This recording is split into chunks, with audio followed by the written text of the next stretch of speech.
ఈ వీడియోను మీకు సమర్పిస్తున్నవారు Godavari Krishna cooperative society limited.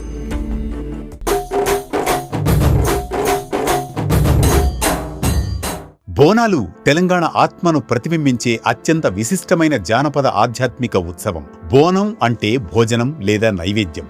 ఆషాఢమాసంలో Mahankali అమ్మవారికి భక్తులు భక్తితో కృతజ్ఞతతో సమర్పించే పవిత్ర ప్రసాదమే బోనం.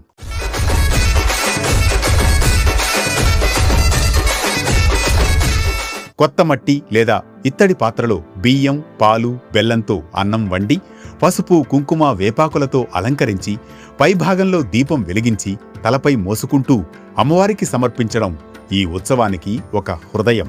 ఈ సంప్రదాయం మహంకాళి, ఎల్లమ్మ, పోచమ్మ, మైసమ్మ వంటి గ్రామదేవతల ఆరాధనతో ముడిపడి ఉంది. సికింద్రాబాద్ బోనాల చరిత్ర గురించి విస్తృతంగా ప్రచారంలో ఉన్న కథనం ప్రకారం 1813వ సంవత్సరంలో హైదరాబాద్, సికింద్రాబాద్ ప్రాంతాల్లో మహమ్మారి వ్యాపించినప్పుడు ఉజ్జయినిలో ఉన్న సైనికులు మహంకాళి అమ్మవారిని ప్రార్థించి ప్రజలు రక్షించబడితే సికింద్రాబాద్లో అమ్మవారి ఆలయం నిర్మించి ప్రతి ఏడాది బోనాలు సమర్పిస్తామని మొక్కుకున్నారు. మహమ్మారి తగ్గిన తర్వాత ఆ మొక్కు తీర్చుకోవడంతో ఉజ్జయిని మహంకాళి ఆలయం కేంద్రంగా లష్కర్ బోనాల సంప్రదాయం విస్తరించిందని విశ్వసిస్తున్నారు. అప్పటి నుంచి బోనాలు సంప్రదాయబద్ధంగా నిర్వహిస్తూ వస్తూ ఉన్నారు. ఇందులో భాగంగా రేపు అనగా ఆగస్టు 2వ తేదీ ఆదివారం ఘనంగా జరగనున్నాయి బోనాలు. ఈ బోనాల్లో అత్యంత ఆకర్షణీయమైన పాత్ర పోతురాజుది. అమ్మవారి సోదరుడిగా భావించే పోతురాజు శరీరానికి పసుపు పూసుకుని కాళ్లకు గజ్జలు కట్టుకుని డప్పుల మోతకు ఉత్సాహంగా నృత్యం చేస్తూ ఊరేగింపుకు ముందుంటాడు. ఇది చెడుపై మంచి సాధించిన విజయం, ప్రజల్లో ధైర్యం, ఐక్యతకు ప్రతీకగా భావించబడుతుంది.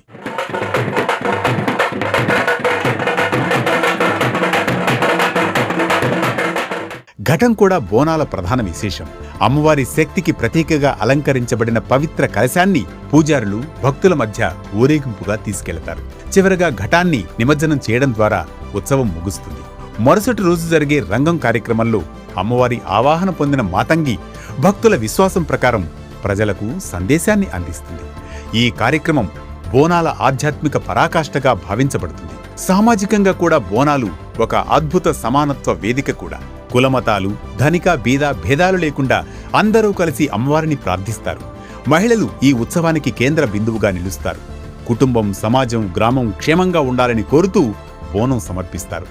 ఈ పండుగ ద్వారా జానపద కళలు, డప్పు వాయిద్యాలు, ఒగ్గు కథలు, సంప్రదాయ నృత్యాలు, స్థానిక వృత్తులు, చిన్న వ్యాపారాలు, కళాకారులకు కొత్త ఉత్సాహం, ఆదరణ లభిస్తాయి. బోనాలు కేవలం ఆలయానికే పరిమితం కాకుండా తెలంగాణ సంస్కృతిని తరతరాలకు అందించే జీవవంతమైన వారసత్వంగా నిలుస్తున్నాయి. ఇలాంటి మరో భక్తి రాగం, ధర్మ దీపంతో మళ్లీ కలుద్దాం రేపటి పరమార్థంతో.